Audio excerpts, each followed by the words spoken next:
ಮಣಿಪಾಲದ ತಪೋವನ ಸಂಸ್ಥೆ ಕೈಮಗ್ಗ ಮತ್ತು ಕರಕುಶಲ ವಸ್ತುಗಳಿಗೆ ಪ್ರೋತ್ಸಾಹ ನೀಡುವ ನಿಟ್ಟಿನಲ್ಲಿ 3 ದಿನಗಳ ನೂಲು ಕೈಮಗ್ಗ ಮತ್ತು ಕರಕುಶಲ ವಸ್ತುಗಳ ಪ್ರದರ್ಶನ ಮತ್ತು ಮಾರಾಟವನ್ನು ಸೆಪ್ಟೆಂಬರ್ 8ರಿಂದ 10ರವರೆಗೆ ಮಣಿಪಾಲದ ತಪೋವನ ಲೈಫ್ ಸ್ಪೇಸ್ನಲ್ಲಿ ಆಯೋಜಿಸಿತ್ತು.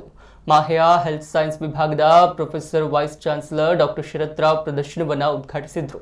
ಈ ಕಾರ್ಯಕ್ರಮದಲ್ಲಿ ರಾಜ್ಯದ ವಿವಿಧ ಮೂಲೆಗಳಿಂದ 15ಕ್ಕೂ ಮಿಕ್ಕಿ ಕೈಮಗ್ಗ ಮತ್ತು ಕರಕುಶಲ ಕರ್ಮಿಗಳು ಭಾಗವಹಿಸಿದ್ರು. ಕಾರ್ಯಕ್ರಮದಲ್ಲಿ ಸಾವಿರಾರು ಸಂಖ್ಯೆಯಲ್ಲಿ ಭಾಗವಹಿಸಿದ್ದ ಜನತೆ ಗುಳೆಗುಡ್ಡ ಕಣಸೀರೆ, ಉಡುಪಿ ಸೀರೆ, ಕೈಕಸೂತಿ ವಸ್ತುಗಳು, ಬಾಳೆ ನಾರಿನಿಂದ ತಯಾರಿಸಿದ ವಸ್ತುಗಳು, ಲಂಬಾಣಿ ಆಭರಣ, ಮಣ್ಣಿನ ಆಭರಣ, ಕಲ್ಲಿನ ಮತ್ತು ಮರದ ವಿಗ್ರಹಗಳು ಹೀಗೆ ಹಲವಾರು ವಿಧದ ಕಲೆಯ ಕುರಿತು ತಿಳಿದುಕೊಂಡರು. ಮಾಹೆಯ ಎಂಎಸ್ಪಿ ವಿಭಾಗದ ಸಹಭಾಗಿತ್ವದಲ್ಲಿ ನುರಿತ ಕಲಾವಿದರು ಮತ್ತು ಶೈಕ್ಷಣಿಕ ತಜ್ಞರ ಜೊತೆಗೆ ಪ್ಯಾನೆಲ್ ಡಿಸ್ಕಷನ್ ಹಾಗೂ ಹಿರಿಯ ನೇಕಾರರಾದ ಶ್ರೀಯುತ ಸೀತಾರಾಮ್ ಶೆಟ್ಟಿಗಾರ್ ಅವರಿಗೆ ನೀಡಿದ ತಪೋವನ ಆರ್ಟಿಸನ್ ಆಫ್ ದಿ ಇಯರ್ ಪ್ರಶಸ್ತಿ ಈ ಕಾರ್ಯಕ್ರಮದ ಮೆರುಗು ಹೆಚ್ಚಿಸಿತು.